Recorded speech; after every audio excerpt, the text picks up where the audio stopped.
Hey there, folks. This is Brock Chart here with another tutorial for you. This one is Good Times from Five Finger Pop Book 1. And yeah, just a little background about this one. It's inspired by a lot of today's pop artists, some that I don't know, kind of thinking about, like the band Fun, or like Chainsmokers, or 21 Pilots, or like things like that. This one is a little bit more easygoing, though. I always have like students or teachers write in and say that their own kids are making up lyrics for a lot of these pop and rock songs, which is just awesome. I've kind of made up my own too. And every once in a while, when I'm like writing one of these, I'll hear a phrase or something like that. But I'm a terrible poet, so I never do anything with them. But you can kind of hear where the name at least comes from. So starting in measure 3. I know we ain't young, but we're still in love.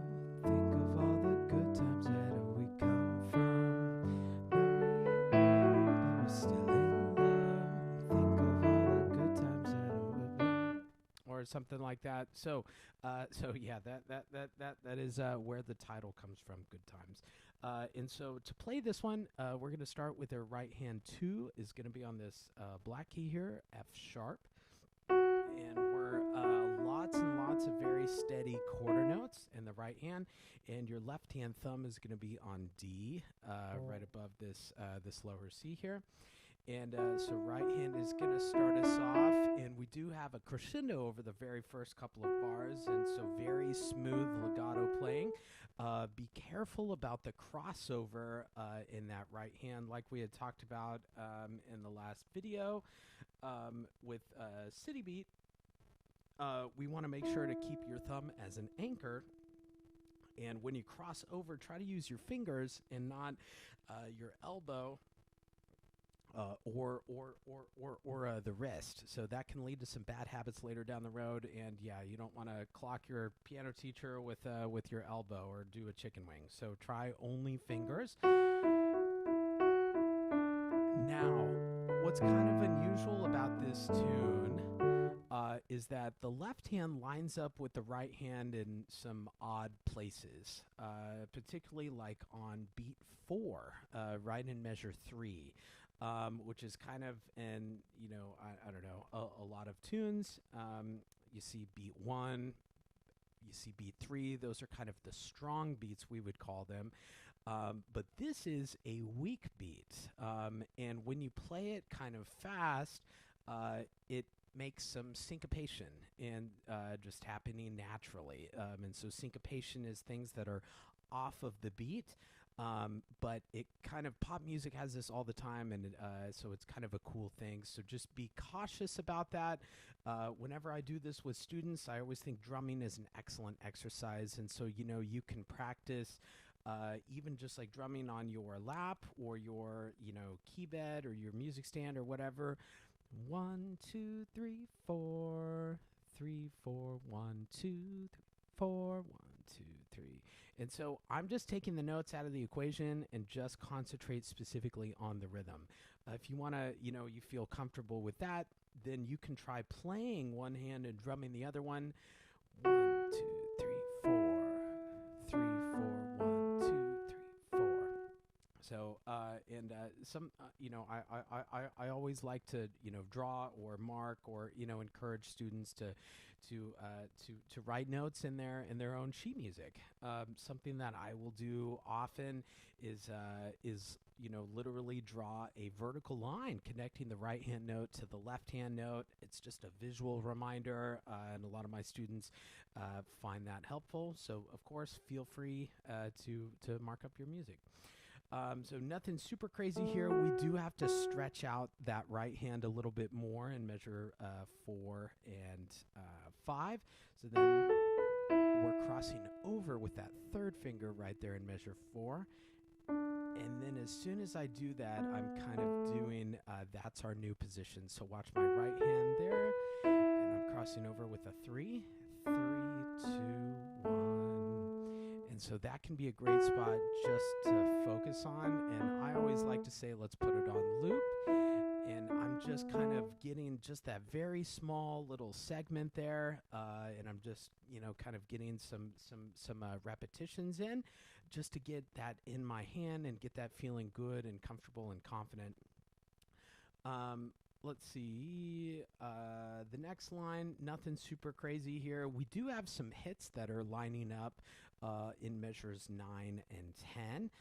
We have short, long, long, short, long, long. And so we want to make sure that, like, on those long notes, that everything is lining up there and it really feels like the phrase is coming to a close there. Kind of like a period on the end of a sentence. And measure 11, very similar to the beginning, nothing crazy about that. Measure 18, I would say, is where it's the bridge of the tune. And the bridge of the tune is kind of a departure from everything we've seen before. And so sometimes it'll, highlight a different key area or be a different texture or whatever. And again, I was kind of hearing some lyrics there. When the lights all fade away, I was hoping that you'd stay.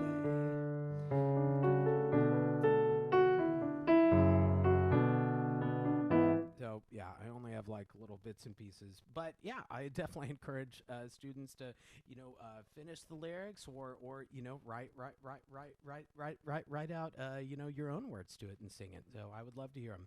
So our right hand is changing positions here. You've got a 2 on this F sharp right above middle C. Your left hand is staying the exact same. And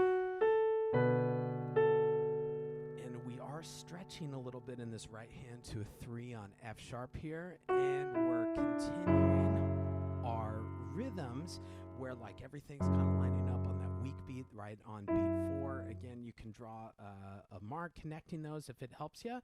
And so the right hand, what's tricky about it in particular is that we're moving just kind of up and down a step. So we're starting with that 2 on F sharp. And then I'm stretching to a 3 on F sharp here. And then I'm going down just a little bit to a 3 on D. And so our 3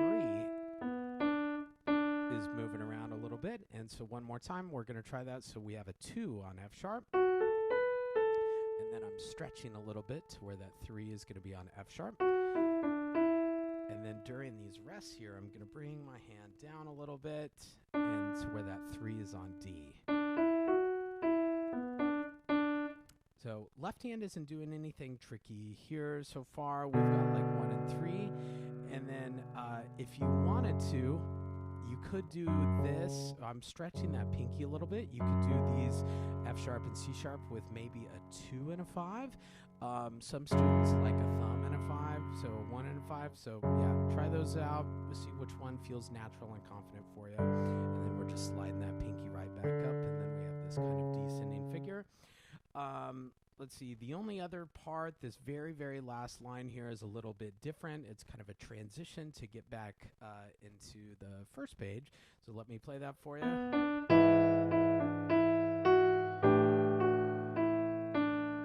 So our hands aren't moving too much here, but we do got to be cautious. So I have this 3 on E in the right hand right here in 31.